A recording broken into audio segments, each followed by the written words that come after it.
What's the worst dragon type Pokemon? Now you may think that this question is difficult to answer because for this series I look at the worst Pokemon in any type, and dragons on the whole are very, very good. And if all the Pokemon in a type are good, then yeah, how do I even find the worst one? But if you thought that, you would be right. As it turns out, there are no bad dragon type Pokemon. Sure, some are better than others, and not all of them are like maximally competitively viable, okay? But at the same time, this was challenging because every Pokemon on this list has been used before. And most of the Pokemon on this list have at least a half decent result, and some have even better results. Part of the reason for this is that dragon type Pokemon across the board have the highest stats. They're like supposed to be the special type, right? And also there does tend to be fewer dragons added in each generation compared to other types, and also many of the dragons added are legendary Pokemon, so it's not such a shock that so many of them are good. As always, I need to clarify that I'm only talking about Pokemon in terms of good and bad in terms of their competitive value, okay? I'm not passing judgment on their design or on how much I like these Pokemon. I actually like a ton of Pokemon on this list. I am strictly talking about how good they were competitively. Also, one more addendum here. I'm not talking about dragon type Pokemon that only become dragon when they mega evolve, such as Mega Sceptile or Mega Ampharos. I'm also talking about dragon type Pokemon that have multiple different forms that you can access all at the same time or like in the same competitive format. So for example, I'm not going to talk about Zygarde 10% or Zygarde Self form, right? Because in the formats where you can use Zygarde 10%, you can also use 50% and often complete form Zygarde. Same thing with like Kyurem, because like yes, base Kyurem is not very good, but like you can always use Kyurem Black or White, which are better. Anyway, with all these qualifiers out of the way, let's talk about our list, starting with number 10, which is the best of the worst dragon types, Altaria.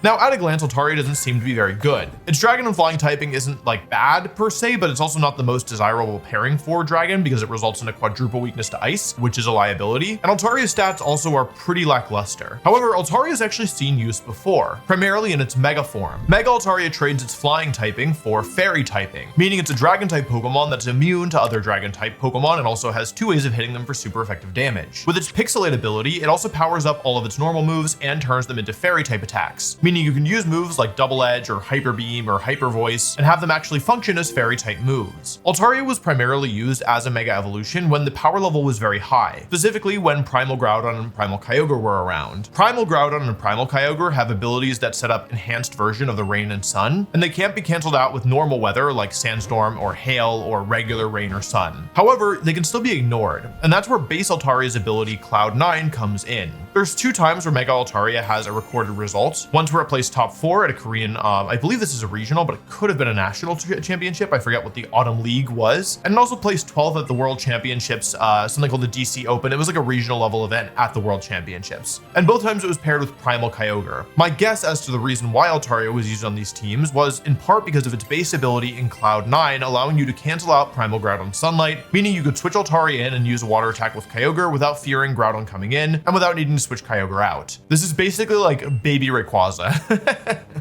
but not quite as good when it mega evolves. Anyway, Altaria is genuinely like an interesting Pokemon with some niche use. And while it's not typically considered to be the strongest Pokemon, to pretend like it's bad or that it's always bad is also not entirely accurate. This video is sponsored by Raycon. It is finally getting bright and sunny, and if I know anything about gamers, it's that we all need to go outside. Am I right or am I right? No, seriously, it's been 2 weeks, dude. What better way to lock in for your leisurely walk than Raycon's essential open earbuds and some tunes? Check out Burmie's newest album without feeling disconnected from your surroundings.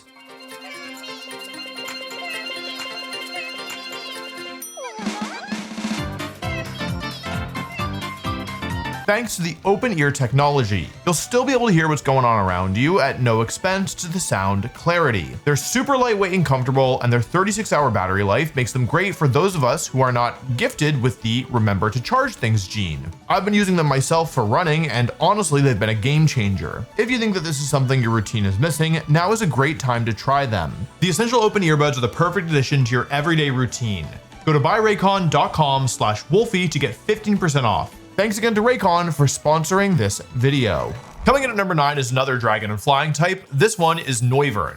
Noivern, I gotta say, I really thought was gonna get a mega evolution in Legends ZA. I feel like they're gonna give it one at some point. Basically, the main issue with Noivern is that its stats aren't quite good enough to keep up with like a higher power level like world. It's designed to be a fast and like I guess strong special attacking Pokemon, but it just doesn't really have as much speed and really doesn't have as much power as it needs to really make a contribution. That being said, it is not a bad Pokemon. Noivern actually had a niche back in the pre-open team sheet days, where for those of you who don't know, when you attend an in-person tournament, like for the as part of the official circuit. You're given a piece of paper on your opponent's team, which includes a lot of details such as their moves, their abilities, their items, their Terra types. But back in the day, we didn't live in an open team sheet world. Instead, we were playing closed team sheet. And what that meant is that surprise factor would go a long way. One of the best ways to surprise your opponent is by using unconventional items, such as the Choice Scarf on Pokemon that don't normally have it, Assault Vest, Choice Band. Anything that can boost your stats to unexpected levels can really have a big impact when your opponent can't see it coming. Noivern is useful in part because it gets the Frisk ability, which reveals both of its opponent's held items every time it switches in. It can also support its team with moves like Tailwind, Super Fang, and in more recent generations, the move Breaking Swipe, which does damage to both opponents and lowers their attack stats. It gets a number of other useful supporting moves like Taunt, Sunny Day, and there's probably some more that I forgot about as well. As a fun fact, Noivern actually made Day 2 at a regional championship as recently as this season. It was used as a fast supporting Pokemon with moves like Tailwind, Super Fang, and Taunt, and it held the Covert Cloak item to help protect it from Fake Out. However, because we are now playing open team sheets, it didn't need to use Frisk, and so instead used the ability Telepathy, which protects it from damage from its partners. This player paired Telepathy with a Life Orb, Terra Normal, Punk Rock, Boom Burst, Toxtricity, with the idea being that this is a very, very powerful normal type move that hits everything else on the field, but Noivern would be immune to it. It's probably not the most consistent strategy, but I think it is cool that, like, yeah, Noivern is still getting results despite being released over a decade ago. Hey,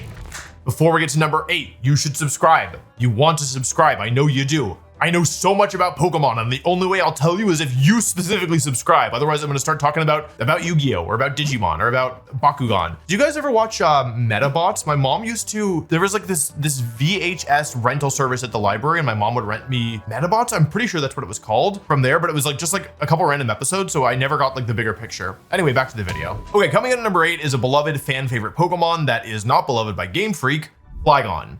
I have a fun fact for you. I think the green screen might mess with this, but this is one of my all-time, it kind of messes with it. Can you see? This is one of my all-time favorite Flygon cards. It's Grass and Metal. And it's, well, we'll show the PNG on screen.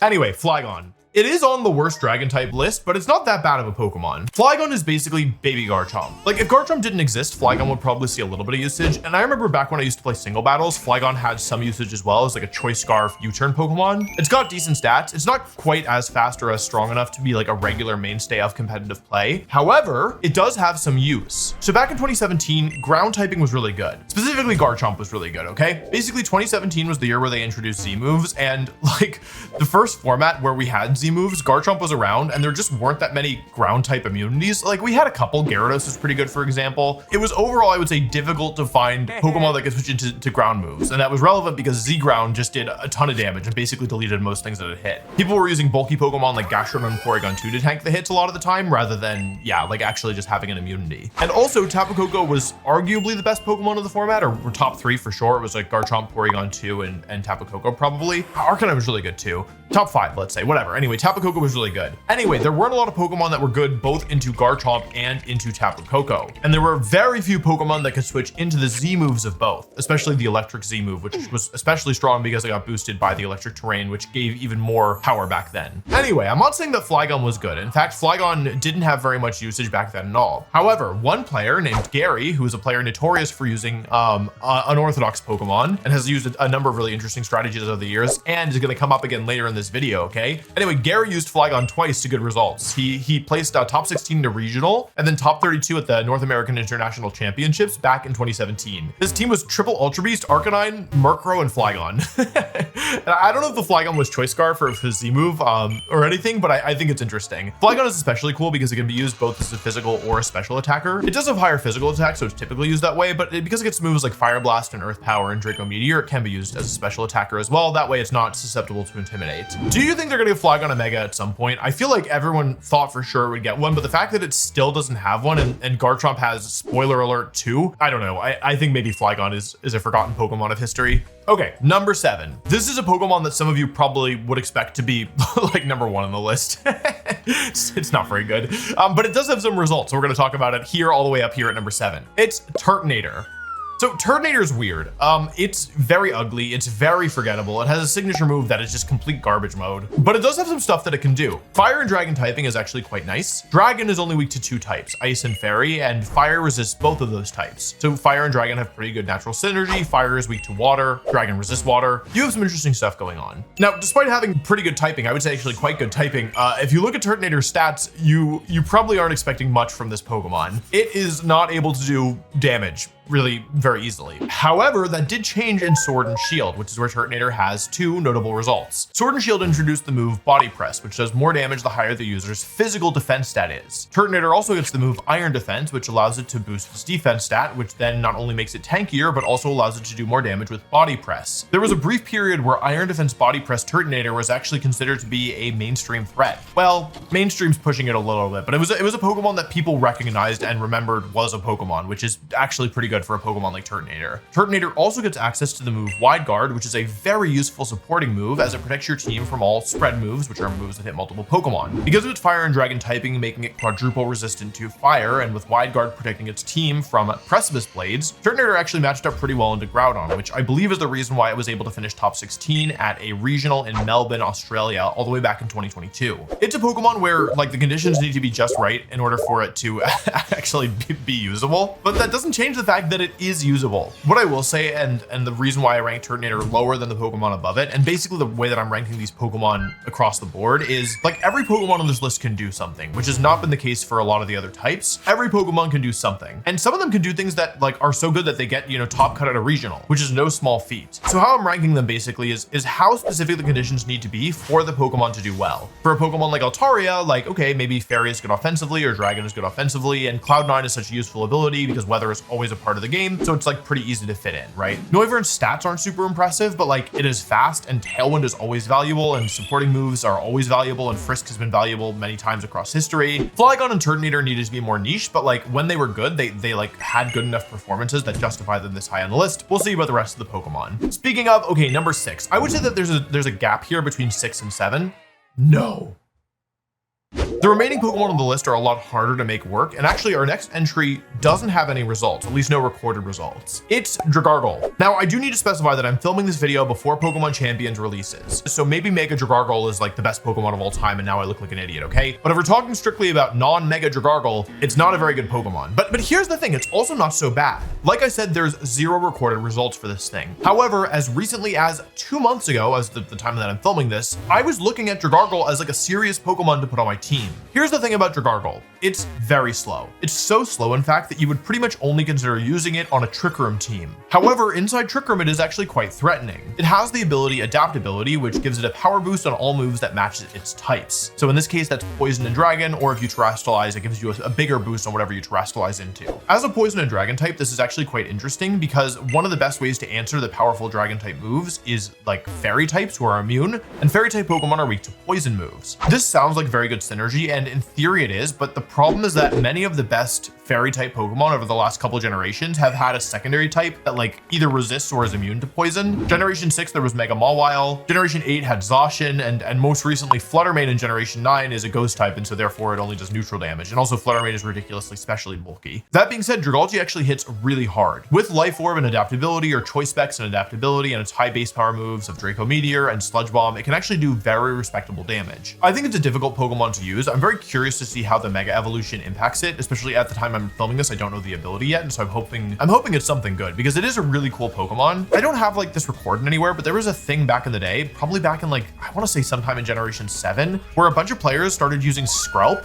like baby Dragalge, on the ladder, and there's like a bunch of replays, maybe it was even in person tournaments, but like Skrelp basically started like really destroying people because it also gets Adaptability, although it's a Water and Dragon type, I think, or Water and Poison type. But even Life Orb Skrelp was doing, or maybe it was Choice Spec, but even Skrelp was doing like a lot of damage back in the day. I think with Dragalge, it's a question of when it's good, not if it's good. Maybe the Mega Evolution will accelerate that, I don't know. But for the meantime, it places 6th on the list, which I think, given that it doesn't have any results, is actually quite generous. All right, coming in at number 5 is our only representative from Pokemon Scarlet and Violet. It's Cyclizar.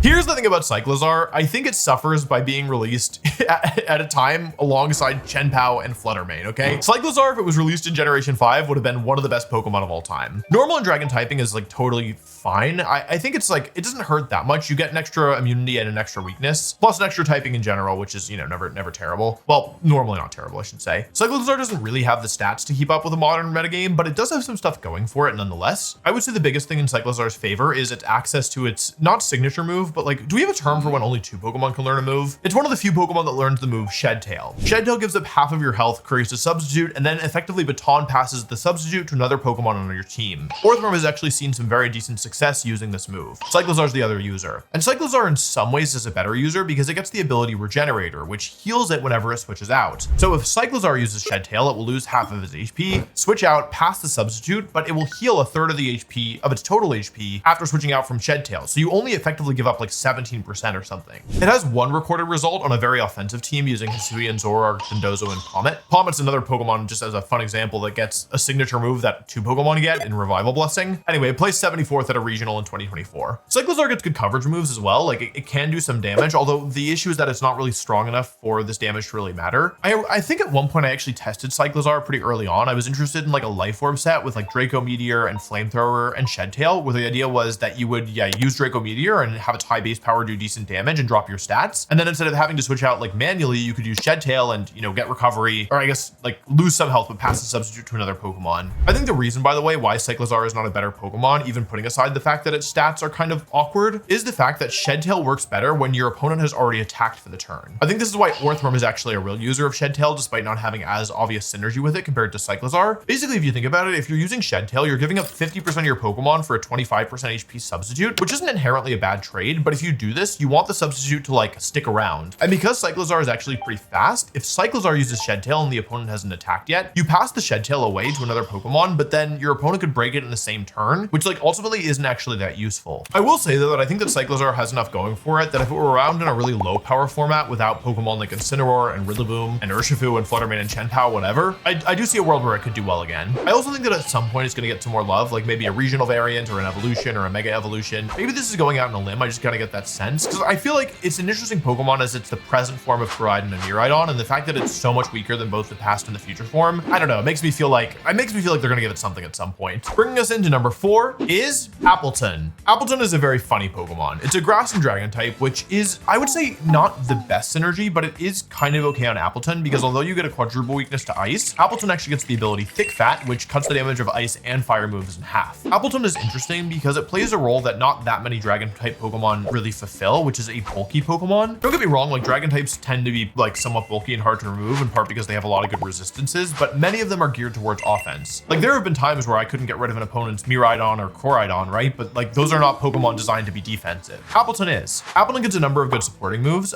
including Leech Seed and Recover to keep itself healthy, as well as Iron Defense to make itself bulkier. It also has a signature move called Apple Acid, which is basically Energy Ball, but always lowers the target's special defense stat. Appletun's a very slow Pokemon, so it's pretty difficult to set up for combinations where you Apple Acid something and then, you know, fire off a second attack and, you know, get a big KO. But it does make it difficult to ignore it because even if you resist grass and you're not worried about like Leech Seed or whatever, having your special defense lowered is something that not many Pokemon can repeatedly ignore. I think Appletun's especially interesting because it functions more like a grass type Pokemon rather than a dragon type, by which I mean it tends to play like a very bulky defensive style rather than an offensive explosive one. It's very slow, which I think is part of the reason why it hasn't seen more results, and it's also not like especially strong. It has good bulk. Its defense stats themselves are like not the highest, but it has such high base HP that it is bulky. I've actually looked at this Pokemon in terms of like using it myself like several times, but I'm always kind of underwhelmed by the fact that its defenses are a bit lower than you want them to be. I am a little surprised it didn't see more success or any use at all in Scarlet and Violet because I do think that like it's a Pokemon that really should benefit a lot from Terrestrialization, and with Iron Defense and Leech Seed I could really see a world where it like functions really well. I do think it suffers from the fact there are so many good grass type Pokemon in Scarlet and Violet, and Amoonguss also just kind of makes its life very, very sad, but I could see it doing well in the future. Fun fact about Appletun is that it has, I guess, its signature Gigantamax form, but like it looks the same as Flapple's Gigantamax form, and I think does the same thing as well. So it's not very exciting, and also the Gigantamax effect like really sucks. It just, what is it, lower the target's evasion? Hang on, I gotta look this up. Oh, it heals the status conditions of allies, which is like, okay, it's not terrible, but also if you're Dynamaxing Appletun or Gigantamaxing Appletun, you're probably in bad shape anyway. Okay, now before we get into the top 3, let's talk about some honorable mentions. First up, let's talk about Drampa, Dragon Grandpa.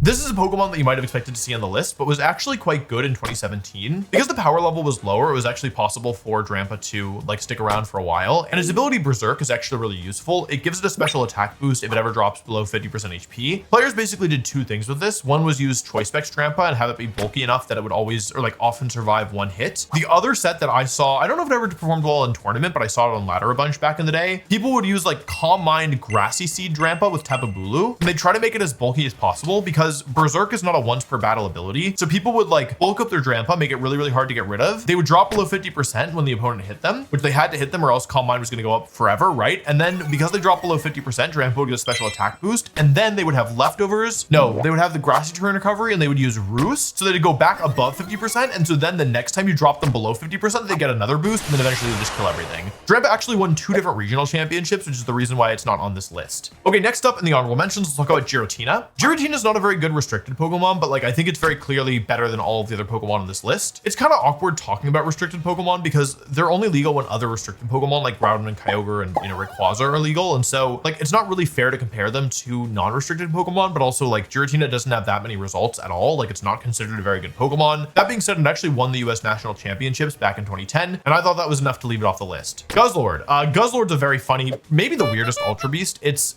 a very bizarre Pokemon. I wanted to talk about Guzzlord because there's a team that got finished top 8 at a regional back in 2017. Can we show this on screen, please? It's 6 Ultra Beasts. It's 6 Ultra Beasts in a top 8 in a regional. This player, whose screen name is Dr. Fidget, he's like really notorious because he would always use these like really, really unorthodox and just like really surprising Pokemon and had decent success with it at the very least. I believe he actually is still playing, which is cool. I think I played against him in a regional or maybe one of his teams, and he had, I want to say it was Walrein, but it might have been Celio, like middle Walrein, and it had like Super Fang and Yawn, and it was really good into Kyogre. I might have made that up. Anyway, I just wanted to talk about this team. Guzzlord has a result, but also its stats are good enough that like it definitely didn't deserve to be on this list, though I was considering it. It's kind of like slower Hydreigon. I think it really would have benefited from terrestrialization. If it's in Pokemon Champions, we'll have to see how it performs. Zekrom. Okay, Zekrom is the other restricted Pokemon that I wanted to talk about here. It is a lot worse than Reshiram. It does not have very many results. It has one result, which is top 64 at the World Championships, which to be fair is a good result. Zekrom I think got really kind of unfairly boomed because basically back in Generation 5, we didn't have a restricted format. Every other generation since then, we have had restricted Pokemon allowed, but we didn't have one back in Generation 5. And that was kind of the best chance that Zekrom had. Zekrom feels like half of a Pokemon. You know what I mean? Like it feels like it's not like they took it out of the oven too early. It's not that Zekrom is bad. It's just that like, first of all, it's only ever legal when Groudon is legal, which is already a problem. And now it has to deal with Miraidon as well. Like enjoy Terra Fairy Specs Dazzling Gleam, buddy. It's not bad compared to regular Pokemon. It's quite good compared to every other Pokemon on this list. But in the context of restricted formats, it's not very good, but it's also not so bad. And it has a top 64 at the World Championships that I decided to leave it off this list. And last but not least is Alolan Executor. Now, many of you know that I like Executor, but I was still going to put Alolan Executor on this list because I didn't think that it had any results. But when I went to check, do you know what I saw? Can we pull up the results screen, please? It's Gary again. Gary saved Alolan Executor from being put on the worst dragon type list. He also got Flygon a pretty good placement. So Gary, if you're watching, good job. You're like the dragon saver, okay? That's the title I'm bestowing upon you. Okay, top 3. 3 worst dragon type Pokemon according to yours truly. None of these Pokemon are bad. Well, none of these, yeah, you know what, I'll say it. None of these Pokemon are bad. Let's talk about number 3, Druddigon. Okay, so here's the thing about Druddigon. First of all, I think it's very forgettable. I think that many of you watching this probably forgot about Druddigon, and it's also not very good. If we go to Druddigon's results page, we can see that there are 0 recorded results. However, when Druddigon first released in the first year of Black and White, it was actually a decent Pokemon. The first year of Black and White, you were only allowed to use Pokemon that were released in Generation 5 in Black and White, so you couldn't use any Pokemon from any previous game. We played an entire year just with these Pokemon. And in this format, Druddigon saw some usage. Although it certainly doesn't keep up against Pokemon like Garchomp or even Salamence or frankly like Flygon is probably even questionable. The thing is, back in Black and White, there just weren't that many dragon types. It was basically Druddigon, Haxorus, and Hydreigon. And while Haxorus and Hydreigon were both considered to be a fair bit better than Druddigon, Druddigon was a lot tankier, and this allowed it to have like a specific niche that it could fill. Also, Hydreigon was weak to fighting, and fighting was like one of the best types back in Black and White, or at least that first year. Like I had 3 fighting types on every one of my teams. That's not a joke. And they weren't always the same ones. Like I rotated between Emboar and Terrakion. Terrakion especially was very popular. So having a dragon type Pokemon that could resist fire, water, and grass type moves, also had access to Rough Skin, which was actually pretty useful in that format, and was decently bulky, was like actually valuable. The reason why you've never heard of Druddigon is because it doesn't have the stats to keep up nowadays. The biggest issue with it is just that it's very slow, and especially with the introduction of the fairy typing, it's hard to justify that many slow dragons unless they have like really good secondary types that allows them to like stay alive. It's also strong, but not like strong enough that you can justify using using it because it's so slow, and it's also not quite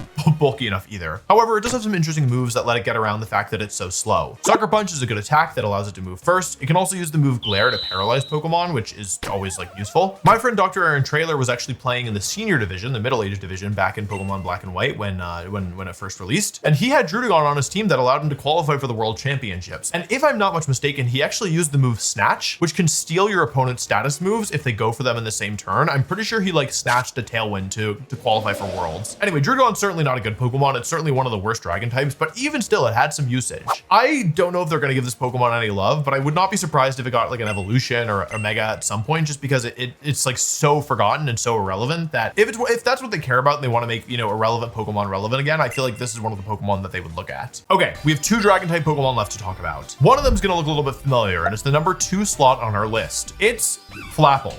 So we have both Appletun and Flapple on the list. We do not have Hydrapple. Hydrapple has no results, but it's a good enough Pokemon that it's certainly not in this list. Flapple's interesting because although it like is related to Appletun, they could not be more different, at least in terms of their stats. While Appletun is slow and bulky, Flapple is designed to be this offensive attacker. However, they like really kind of didn't give it a lot to work with. The biggest issue is it still has this kind of questionable defensive typing, but it's very slow and also not very strong. I think both these Pokemon feel as if they're missing 50 stat points. Like, where are the stats on this thing? Hello? Yeah, okay, Hydrapple has like 55 more stats. That's how many stat points yeah, okay, I was right. They're missing 55 stat points. Flapple is base 70 speed, which is just like a joke. It is so incredibly slow. It's also only got 110 attack, although it's technically slightly higher than that. Here's the thing about Flapple. If you look at just the stats and the typing and the move pool, you're gonna think that this Pokemon is really, really, really bad, like unusably bad. And it is bad, but it's not unusable because it gets the ability Hustle. So Hustle basically gives your moves a power boost, and a pretty sizable power boost at that, but at the cost of all of them like losing accuracy. However, Hustle had an interesting interaction with Dynamax, because Dynamax Pokemon's moves can never miss, but Hustle's power boost would still apply. So when you factor in Hustle's power boost and the fact that Dynamax also makes your Pokemon stronger, Hustle Dynamax Pokemon could actually do very respectable damage. This is part of the reason why Durant was a top threat back in the first year of Sword and Shield. Flapple saw a little bit of play, though not a ton, because again, it's still a Flapple. I think Flapple would have really benefited had the Clear Amulet item already existed back then, because while it could do like half decent damage inside of Dynamax, that was no longer the case once it got intimidated.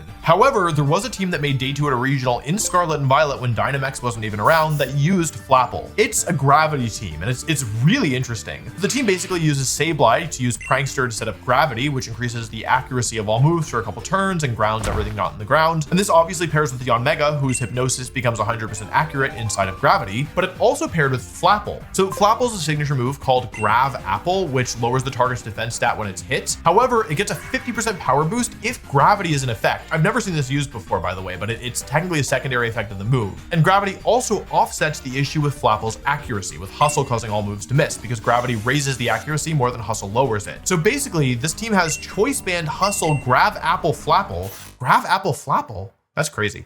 And I guess inside of Tailwind, it actually hit pretty hard. Like, you could use gravity and put things to sleep with Yanmega, and then bring in your Flapple and click Grav Apple instead of gravity. I don't know. I mean, the team, like, it made Day 2, so it's certainly good enough to win a bunch of games, right? Anyway, I don't want to give you the sense that Flapple's a good Pokemon, but I mean, it still has results. Like, that's how good the Dragon types are, right? It made Day 2 at a regional, like, this generation. And here's the last thing I'll say about Flapple is that, like, I could see a world with Dynamax presumably coming back in Champions and Clear Amulet now existing, where Flapple gets some results. I don't think it's ever going to be a competitive mainstay, but I think it's possible for it to like do decently at a tournament again now, like with the combination of Dynamax and the item. So we'll have to see. Anyway, there's only one Dragon type Pokemon left to talk about. The single worst Dragon type Pokemon of all time, who is still a half decent Pokemon without a doubt. It's another one that you may have forgotten about. It's a fossil Pokemon.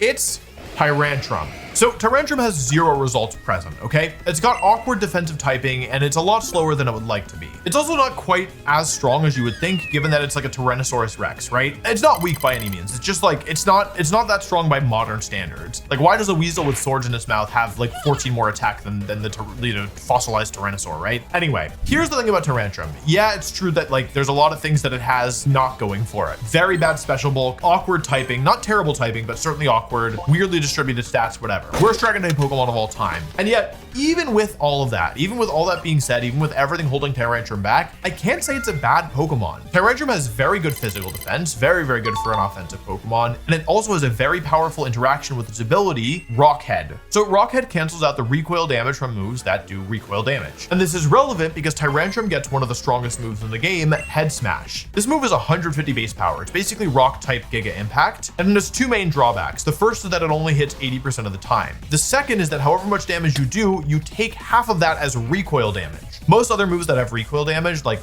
Double Edge or Flare Blitz or Wild Charge, these moves do 1/3 of the damage dealt as recoil. Head Smash does half, and that's actually a pretty big downgrade, I guess. But with the Rock Head ability, you get to ignore all your recoil damage. You're also not forced to use this set if you don't want to with your Tyrantrum. It also gets Strong Jaw, which powers up all moves that are jaw-based or are mouth-based. Biting moves. It powers up all biting moves by a whopping 50%. This means that it can use moves like Ice Fang and Crunch to even greater effect. Now, despite the fact that it can do, some decent things, it is true that it has no results. I think the awkward defensive typing, weakness to lots of common spread moves like Make It Rain, Dazzling Gleam, Earthquake, Icy Wind / Blizzard, right? There's a lot of moves that hit multiple Pokemon that do super effective damage to Tyrantrum, in addition to a couple other weaknesses such as fighting being relatively common as well. And so it doesn't really have any results. It doesn't have any results. And I honestly don't really expect that to change in the immediate future. But even the worst dragon type Pokemon, I can sit here and tell you has things that it can do, has at least 2 viable sets. And if there was a person out there whose life goal was to get a result with Tyrantrum, I don't think they would have to work as hard as really any of the other #1 worst Pokemon in any type thus far. If we compare this Pokemon's stats and move pool and typing to I don't know, Wormadam, there's a gap there, right? There's a very clear gap. So I don't know. I think that's cool. I think it's cool when even the worst Pokemon of a type are still